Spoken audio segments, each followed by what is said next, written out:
Guten টাগ, কেমন আছেন সবাই? এটি আমাদের জার্মান ভাষা A1 কোর্সের ৮ম নাম্বার ক্লাস। আজকের ক্লাসে আমরা আকোজাটিভ, ডাটিভ এবং ভেক্সেল প্রিপোজিশনের ব্যবহার শিখব। এই তিনটি প্রিপোজিশনের গুরুত্ব অনেক বেশি, তাই আমি একটু বেশি ব্যাখ্যা দিয়ে আলোচনা করেছি, যেন আপনাদের A1 থেকে B1 লেভেল পর্যন্ত প্রিপোজিশন নিয়ে কোনো সমস্যা না থাকে। আপনাদের যদি আর্টিকেল এবং পার্সোনাল প্রনাউনগুলো মনে না থাকে, তাহলে পূর্ববর্তী ক্লাস থেকে সেগুলো দেখে আসতে পারেন। এখন প্রথমে আমরা আসি আকোজাটিভ প্রিপোজিশন নিয়ে। আকোজাটিভ প্রিপোজিশনগুলো হচ্ছে ডুস, গেগেন, এন্টলাং, ফুয়া, অনে, বিশ। এগুলার ইংরেজি অর্থ এবং কি বাংলা অর্থটা আমি দিয়ে দিয়েছি। এখন কথা হলো কখন, কোথায়, কিভাবে ব্যবহার করবেন। আকোজাটিভ প্রিপোজিশনগুলোর সর্বপ্রথম আপনার অর্থগুলো ভালোভাবে জানতে হবে। আপনার অর্থর প্রয়োজন অনুযায়ী সেগুলা ব্যবহার করতে পারবেন। যেমন আমি কিছু উদাহরণ দেখাচ্ছি। ফুয়া, ফুয়া তো হচ্ছে ফর অথবা জন্য। The pizza is food dish, the pizza is for you. এখানে ফুড ডিশ অর্থ হচ্ছে ফর ইউ, অর্থাৎ এখানে ফর এর যে ব্যবহারটা আছে, অর্থটা আছে, সেটার জন্য আমরা এখানে ফুডটা ইউজ করছি। এরপরে ইস হ্যাভ আইনে টাসে ফর ইম, আমার একটা ব্যাগ আছে তার জন্য। ফর ইম মানে হচ্ছে ফর হিম, এখানেও কিন্তু আমরা ফরের জন্য ফুরটা ইউজ করছি, অর্থাৎ ইংরেজিতে আমরা ফর যেখানে ইউজ করি ফর বোঝাতে, সেখানে আমরা কিন্তু জার্মান ভাষায় ফুয়াটা ইউজ করতে পারি। আরেকটা জিনিস লক্ষ্য রাখতে হবে, ফুয়াটা কিন্তু একটা আকোজেটিভ প্রিপোজিশন, আর আকোজেটিভ প্রিপোজিশনের পরে যদি কোনো পার্সোনাল প্রনোমেন আসে সেটা কিন্তু আকোজেটিভ ফর্মে বসবে, সেজন্য এখানে ডিশ বসছে আর এখানে ইম বসছে। এরপরে আমরা আসি ডুস। ডুস অর্থ হচ্ছে মাধ্যমে, পদ দিয়ে অথবা ভিতর দিয়ে। আমরা যদি উদাহরণ দেখতে যাই, ইস গেহে ডুস দেন পার্ক, আমি পার্কের মধ্য দিয়ে হাঁটি। ভিয়া কম এন্ড ডুস দেম ওয়ার্ল্ড, আমরা বনের মধ্যে দিয়ে আসি। এর ফার্ট ডুস দেম স্টার্ট, সে শহরের মধ্য দিয়ে গাড়ি চালায়। এই তিনোটা বাক্যই কিন্তু আপনারা যদি খেয়াল করেন, এখানে কিন্তু কোনো কিছুর মাধ্যমে অথবা পদ দিয়ে অথবা ভিতর দিয়ে বোঝাচ্ছে, অর্থাৎ ডুসটা আমরা যদি কোথাও ভিতর দিয়ে যাই অথবা মাধ্যম দিয়ে যাই, সেখানে আমরা ডুসটা ব্যবহার করতে পারবো। আরেকটা জিনিস লক্ষ্য করার জিনিস হচ্ছে, যেহেতু ডুসটা একটা আকোজেটিভ প্রিপোজিশন, সেজন্য আকোজেটিভ প্রিপোজিশনের পরে যদি কোনো আর্টিকেল আসে সেটা কিন্তু আকোজেটিভ ফর্মে বসবে। যেমন হচ্ছে পার্কের আর্টিকেলটা হচ্ছে ডেয়া, কিন্তু আমরা জানি যে ডেয়াটা হচ্ছে আকোজেটিভে ডেন হয়ে যায়। যেহেতু ডুসের পরে পার্ক আসছে, সেজন্য পার্কের আর্টিকেলটা আকোজেটিভে বসবে, সেজন্য এখানে ডেয়াটা ডেন হিসেবে বসছে। আর এখানে ওয়ার্ল্ডের আর্টিকেলটা হচ্ছে ডেয়া, আর ডেয়াটা কিন্তু আকোজেটিভে ডেন হয়ে যায়, সেখানে ডেন, সেজন্য ডেন ওয়ার্ল্ড বসছে। আর স্টার্টের আর্টিকেলটা হচ্ছে ডি, আর ডিটা কিন্তু আকোজেটিভে ডি থাকে, সেজন্য এখানে ডি এ বসছে। এরপরে আমরা আসি ওমের অর্থ হচ্ছে দুইটা হয়, অ্যারাউন্ড হয়, অ্যাট হয়। এখন আমরা কখন অ্যারাউন্ড হিসেবে ব্যবহার করব এবং কি কখন অ্যাট হিসেবে ব্যবহার করব, সেটা আমরা উদাহরণ দেখলে বুঝতে পারবো। যেমন দি কিং ডাজ ইটস এন ওম দেন টিশ, দি কিংডা স্পেলের ওম দেন টিশ, এই দুইটা বাক্যেই কিন্তু ওমটা কিন্তু অ্যারাউন্ড হিসেবে ব্যবহার করা হয়েছে, অ্যারাউন্ড অর্থে ব্যবহার করা হয়েছে। যেমন ওম দেন টিশ অর্থ হচ্ছে অ্যারাউন্ড দ্য টেবল, এখানে অ্যারাউন্ড হিসেবে ব্যবহার করা হয়েছে। কিন্তু পরবর্তী উদাহরণটা যদি আমরা দেখতে যাই, দেয়ার টার্মিন ইস্ট ওম সেন ওয়ার, অ্যাপয়েন্টমেন্টটা হচ্ছে সকাল 10টায়, আর সময়ের পূর্বে কিন্তু ওম বসে, আর এখানে ওমটা কিন্তু অ্যাট হিসেবে বসে। এরপরে আমরা আসি গেগেন। গেগেন অর্থ হচ্ছে অ্যাগেনস্ট অথবা বিরুদ্ধে। ইস বিন গেগেন দেন ফরস্লাগ, আমি প্রস্তাবের বিপক্ষে। ইস বিন গেগেন ডিশ, আমি তোমার বিরুদ্ধে। এরপরে আমরা আসি অ্যান্টলাং। অ্যান্টলাং অর্থ হচ্ছে অ্যালং অথবা বরাবর। ইস গেহে দি স্ট্রাস অ্যান্টলাং, আমি রাস্তা বরাবর হাঁটছি। ওনে, ওনে অর্থ হচ্ছে উইথাউট, আমরা ইংরেজিতে উইথাউট ব্যবহার করি, আর জার্মান ভাষায় ওনে ইউজ করবো। যেমন ইস ড্রিঙ্কে কাফে অনে সুকা, I drink coffee without sugar. ইস গেহে নিস্ট ওনে ডিশ, I am not living without you. উইচটা আমরা টিল হিসাবে ইউজ করতে পারবো এবং কি আনটিল হিসাবে ইউজ করতে পারবো। টিলটা হচ্ছে আমরা সময়ের পূর্বে ইউজ করবো এবং কি আনটিলটা হচ্ছে আমরা ডে অথবা ডেটের ক্ষেত্রে ইউজ করতে পারবো। যেমন ইস আরবাইটে ফর 9 ওয়ার উইচ জিপসেন ওয়ার, I work from 9 AM till 5 PM। এখানে কিন্তু টিলের যে ব্যবহারটা, সেটা কিন্তু আমরা এখানে ভিসটা ইউজ করছি, আর ভিস দ্বারা কিন্তু এখানে টিল বোঝানো হয়েছে। এরপরে উদাহরণটা হচ্ছে ভিয়া মাখেন দি হাউস অফ গাবে উইচ ফ্রাইটাগ, we will do the homework until Friday. এখানে কিন্তু যে আনটিলটা আছে, আনটিলের জন্য কিন্তু আমরা এখানে ভিসটা ইউজ করছি, অর্থাৎ ভিস দ্বারা কিন্তু এই বাক্যে আনটিল বোঝানো হয়েছে। এ ছিল আকোজেটিভ প্রিপোজিশন ব্যবহারের উদাহরণ। এখন আমরা ডাটিভ প্রিপোজিশনের উদাহরণগুলো দেখব। ডাটিভ প্রিপোজিশনগুলো হচ্ছে আব, আউস, আউসার, বাই, ফন, সু, মিট, নাক, জাইড, গেগেনুভা। ডাটিভ প্রিপোজিশনের ক্ষেত্রে ডাটিভ প্রিপোজিশনের পরে যদি কোনো নাউন আসে, সেটার আর্টিকেলটা ডাটিভ ফর্মে বসবে এবং কি যদি পার্সোনাল প্রনোমেন আসে, সেটাও কিন্তু ডাটিভ ফর্মে বসবে। আপটা হচ্ছে একটা ডাটিভ প্রিপোজিশন। আবের অর্থ হচ্ছে ফ্রম, এটি বর্তমান অথবা ভবিষ্যতে চলমান হবে এমন ক্ষেত্রে ব্যবহার করা হয়। যেমন আব হয়টে মস্টে ইস আবাইটেন, আমি আজ থেকে কাজ করতে চাই। আব 2026 ফারে ইস নাক ডয়েচল্যান্ড, 2026 থেকে আমি জার্মান ভ্রমণ করব। আব মর্গেন মাখেন ভিয়া দের আবাইট, আগামীকাল হতে আমরা কাজ করব। এই উদাহরণগুলো আপনারা দেখলে বুঝতে পারবেন এই সবগুলা কাজ কিন্তু বর্তমান অথবা ভবিষ্যতে চলমান হবে। সেই ক্ষেত্রে কিন্তু আমরা আপটা ইউজ করছি আর এখানে প্রমটা বোঝানো হয়েছে। এর পরের প্রিপোজিশন হচ্ছে জাইড। জাইডটা আমরা সিন্স হিসেবে ব্যবহার করতে পারি আবার ফর হিসেবে ব্যবহার করতে পারি। দুইটা কিন্তু আমরা ডিউরেশনের ক্ষেত্রে ইউজ করব, তবে এটি অতীত হতে চলমান কাজের জন্য আমরা ইউজ করব। যেমন উদাহরণস্বরূপ যদি আমরা সিন্সেরটা দেখি, ইস লেভে জাইট আইনেম ইয়ার ইন ডয়েচল্যান্ড, I have been living in German since a year. আমি 1 বছর যাবৎ জার্মানে বাস করি। আমি কিন্তু 1 বছর আগে থেকে জার্মানে বাস করি, অর্থাৎ আমি অতীত থেকে 1 বছর থেকে বাস করে আসতেছি, এখনো আমি বাস করি। এটা কিন্তু এখানে অতীত হতে চলমান বোঝানো হয়েছে। এরপরের উদাহরণ হচ্ছে এর আরবাইটেন জাইট 20 ইয়ারেন, he has been working for 20 years. সে কাজ করছে 20 বছর ধরে। এটাও কিন্তু অতীত থেকে চলমান বোঝাচ্ছে, অর্থাৎ সে অতীত থেকে 20 বছর ধরে কিন্তু এখনো কাজ করে যাচ্ছে। এখানে কিন্তু জাইটটা ফর হিসাবে ইউজ করা হয়েছে আর উপরে উদাহরণে কিন্তু জাইটটা সিন্স হিসাবে ইউজ করা হয়েছে। এরপরে আমরা আসি ভাই। ভাইটা কিন্তু আমরা অ্যাট হিসাবেও ইউজ করতে পারবো, উইথ হিসাবেও ইউজ করতে পারবো এবং কি নেয়ার হিসাবেও ইউজ করতে পারবো। অ্যাটটা হচ্ছে আমরা কোনো কোম্পানির ক্ষেত্রে ইউজ করবো, যেমন ইস আরবাইটে বাই BMW, I work at BMW। আমরা যে ইংরেজিতে বলি যে আমরা কোনো কোম্পানিতে কাজ করলে যে অ্যাটটা ইউজ করি, আমরা কিন্তু এই অ্যাটের পরিবর্তে কিন্তু বাইটা ইউজ করব। এরপরে আমরা বাইটা উইথ হিসাবে ব্যবহার করতে পারবো যদি আমরা ডিপেন্ডেন্সি বোঝাতে চাই, অর্থাৎ নির্ভরতা বোঝাতে চাই। যেমন উদাহরণস্বরূপ ইস ভোনে বাই মাইনে ব্রুদ, I live with my brother. আমি কিন্তু আমার বাইয়ের উপর নির্ভর করে বসবাস করি, সেজন্য আমি এখানে বাইটা ইউজ করছি। এরপরে আমরা বাইটা আবার নেয়ার হিসাবেও ব্যবহার করতে পারবো, কিন্তু সেটা আমরা প্লেসের ক্ষেত্রে ব্যবহার করতে পারবো। যেমন এর ওয়ান্ট বাই Dhaka, he live near Dhaka, Gazipur লিভড বাই ঢাকা, গাজীপুর ইজ নেয়ার ঢাকা। এখানে কিন্তু আমরা বাইটা নেয়ার হিসাবে ব্যবহার করছি, অর্থাৎ আমরা কোনো প্লেসের নিকটবর্তী বোঝানোর জন্য বাইটা ইউজ করছি। এর পরের প্রিপোজিশন হচ্ছে মিট। মিটটা আমরা উইথ হিসেবে যে কোনো জিনিসের সাথে ব্যবহার করতে পারবো এবং কি মিটটা আমরা বাই হিসাবেও ব্যবহার করতে পারবো ভেহিকেলসের ক্ষেত্রে। যেমন আমরা যদি মিটের উদাহরণটা দেখি, ইস ড্রিঙ্ক এ কাফে মিট সুগার, I drink coffee with sugar, ইস লিভ এ মিট মাই নেম মোটা, I live with my mother. এখানে কিন্তু আমরা মিটটা উইথ হিসেবে ব্যবহার করছি।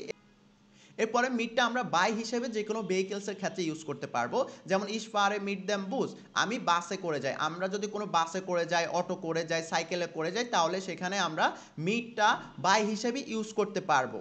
এরপরের প্রিপোজিশন হচ্ছে নাক। নাক অর্থ হচ্ছে টুও হয় আপনারও হয়। টুটা আমরা যে কোনো সিটি অথবা কান্ট্রির ক্ষেত্রে ইউজ করতে পারি। যেমন ইস গেহে নাক Dhaka, I am going to Dhaka. এখানে আমরা যে একটা সিটি থেকে যদি অন্য সিটিতে যেতে চাই, সেখানে আমরা নাকটা টু হিসেবে ব্যবহার করতে পারবো।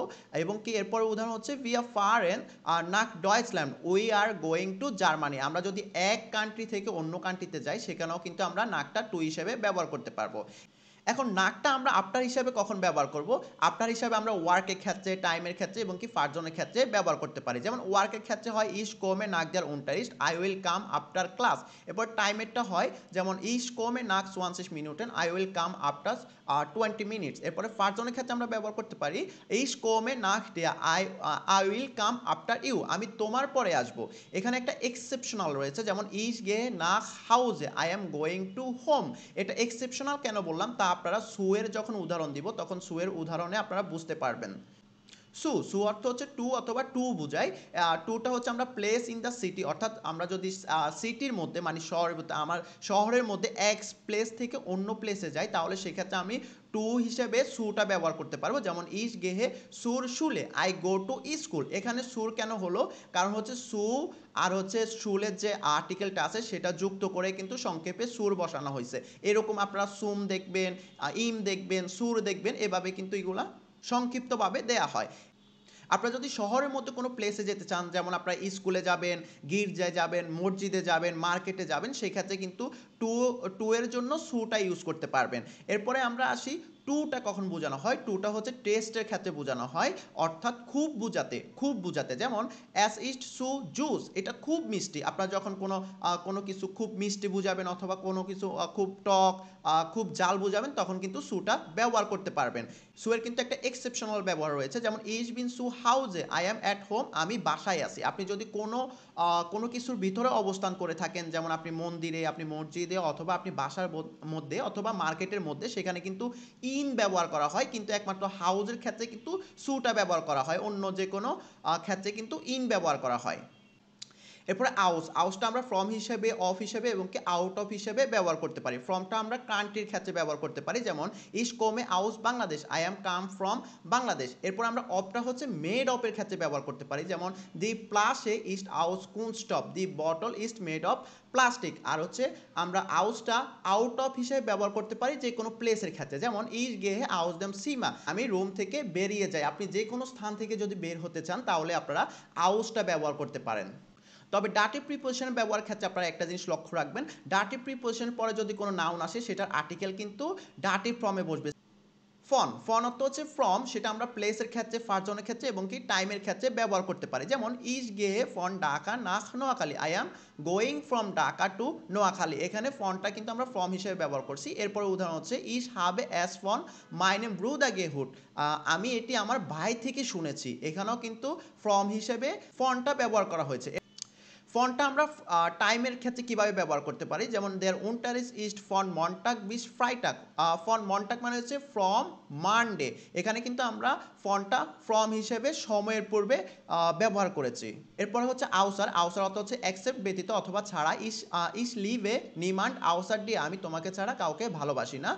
এরপর হচ্ছে গেগেনুবার অর্থ হচ্ছে অপোজিট বোঝায়, যে কোনো প্লেসের অথবা পার্সনের অপোজিট বোঝাতে গেগেনুবারটা ব্যবহার করা হয়, যেমন ইস ভোন এ গেগেনুবার দ্যাম বান হোপ, আমি ট্রেন স্টেশনের বিপরীতে থাকি। এরপর ইস জিরসে ডিয়া গেগেনুবার, আমি তোমার বিপরীতে বসে আছি। এখানে কিন্তু আমরা প্লেস, বান হোপটা হচ্ছে একটা প্লেসের বিপরীত বোঝাতে এবং কি পার্সনের বিপরীত বোঝাতে কিন্তু আমরা গেগেনুবারটা ব্যবহার করেছি।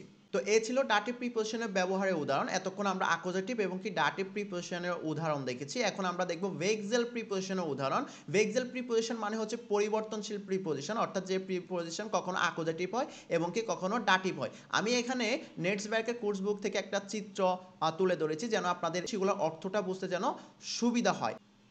যেমন এখানে দুইটা ঘরের চিত্র দিয়ে অর্থগুলো খুব ভালোভাবে তুলে ধরা হয়েছে, যেমন নেবেন অর্থ হচ্ছে সাইড, আউফ অর্থ হচ্ছে উপরে, ইন অর্থ হচ্ছে ভিতরে, আন অর্থ হচ্ছে দেওয়ালে, সুইশন অর্থ হচ্ছে দুইটা ঘরের মাঝখানে অথবা দুইটা জিনিসের মাঝখানে। এরপর হচ্ছে উভার অর্থ হচ্ছে উপরে, এখানে আউফ অর্থ উপরে কিন্তু উভার অর্থ উপরে, আউফটা হচ্ছে লাগানো আর উভারটা হচ্ছে উপর দিয়ে। যেমন আমি যদি বলি যে আমি রাস্তায় দাঁড়িয়ে আছি, আমি কিন্তু রাস্তার সাথে কিন্তু আমার পাটা লেগে আছে। আর আমি যদি বলি আমার মাথার উপরে পাখা ঘুরতেছে, পাখাটা কিন্তু আমার মাথার সাথে লাগানো নেই, সেজন্য ইউবার ইউজ করা হবে পাখার ক্ষেত্রে অথবা বিমান উড়ার সময়।